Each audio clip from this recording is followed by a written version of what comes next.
Yes, please. Yes. What's the question? You make a statement. Okay, I can, if you want. You know the recent threats against the civilians of the both countries, I mean Iran and Iraq. And there was a declared deadline on our cities, some of our cities, by Iraqi forces. One day before the deadline, on 5th of February, as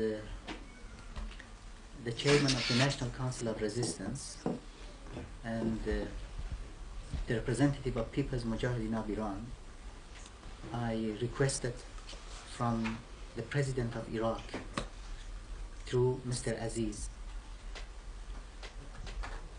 the Foreign Minister, to stop bombing against our cities and innocent civilians. Then on 11th of February, I repeated the same request again through the Embassy of Iraq here in Paris. Yesterday morning, I received the answer, a letter from Mr. Aziz.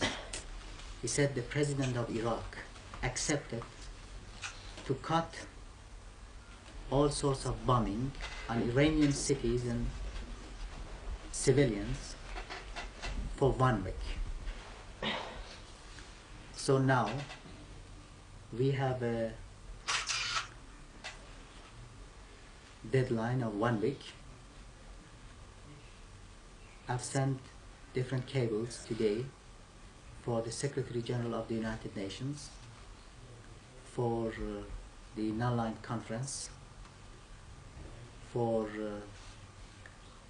Mr. Secretary Ulf Palme, and the other personalities who have hand in the case of peace, and also have sent different cables for a group of the heads of different governments and also foreign ministers, including the permanent members of the Security Council of the United Nations.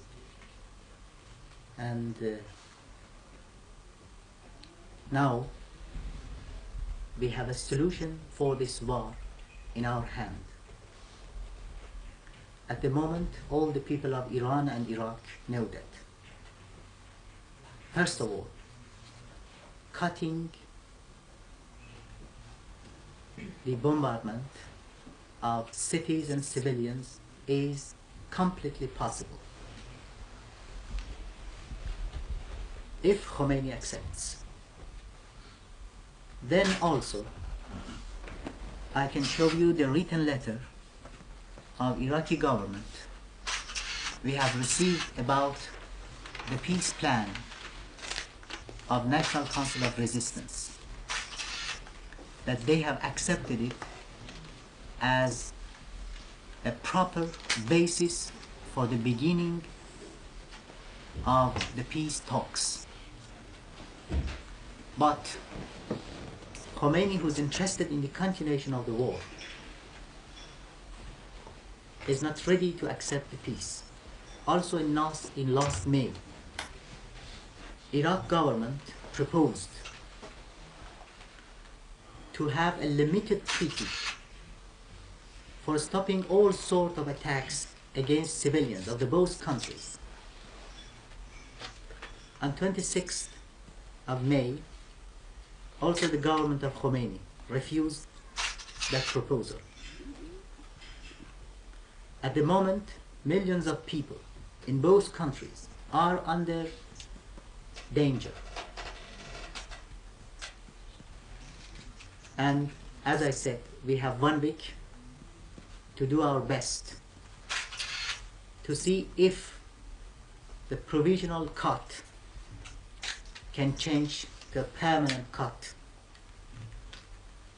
I mean the permanent immunity and security of the civilians and economic installations of the both countries. Could you tell us, Mr. Radjavi, what's in the letter? Yes, I can read a part of that for you.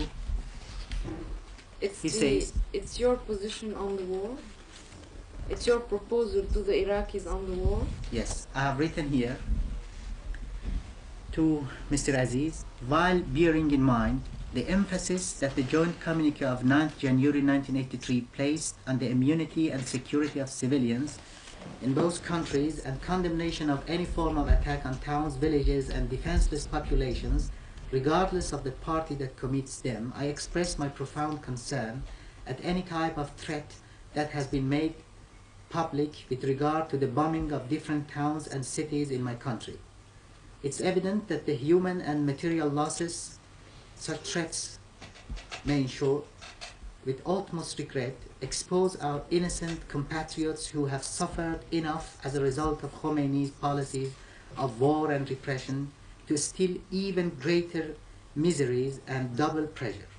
I must also point out that any attack on civilian nationals of Iran is precisely in line with the interests and the belligerent mobilization of Khomeini. The truth of this remark can be proved with numerous figures, statistics, and factual data.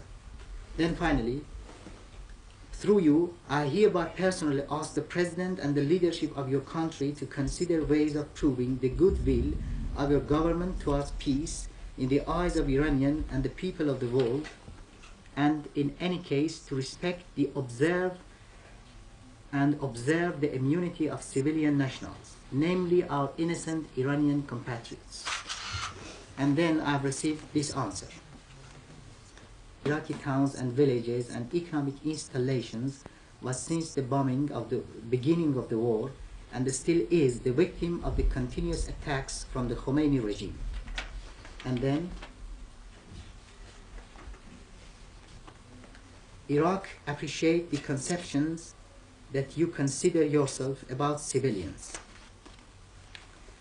Our feelings are similar to yours in regards to the victims that are injured as a result of the bombing.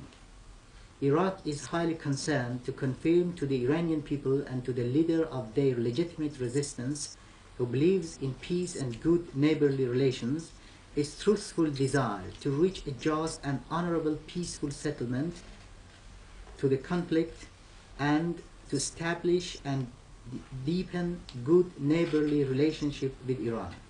Although Iraq never went back on decision that it already declared, in spite of the huge losses that have been inflicted on our cities like Basra, Khanadain, Mandali, Zarbatiye, Sayyid Sadiq and Chandri, as a result of the savage attack done by Khomeini regime on 12th of February and the days after, as a result of which many children and women and defenseless civilians have been martyred in addition to the big material losses. The letter which contained the call which you sent to us was the subject of the high consideration of His Excellency the leader President Saddam Hussein and the leadership of Iraq, and on this occasion I would like to assure you that Iraq does not find it difficult to stop bombarding the cities because it coincided with the Iraqi concrete policy and the feeling of the Iraqi people. Iraq will be fully ready to stop these operations against the Iranian targets if the Khomeini regime will stop the escalation and inflicting harm on our cities, villages and civilian targets. However, stop the bombarding for a period of 1 week starting from hour 15 of Baghdad time on 14th February 1984. Continue its policy of bombarding the cities. Thus, we have fulfilled our human considerations and respond to friendly requests. Tariq Aziz, Vice Premier and Minister of Foreign Affairs of Iraq. What if the Iranians would go on bombing during this week of deadline? Would they anyway stop the Iraqis?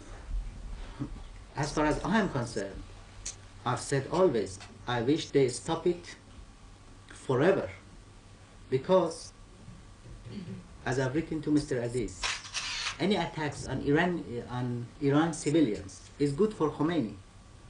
This will give him the opportunity of mobilizing the people and his forces. But even if Khomeini continues, at least it's now clear for all the world, especially our compatriots, that Khomeini is continuing the war, not for the people, not for this country, because a just peace, according to our plan, is achievable. Stopping all sorts of attacks against civilians is now perceived and achievable. And this is a strategic blow against the warmongering policy of Khomeini. Condolences to the families, all families of the innocent civilian victims.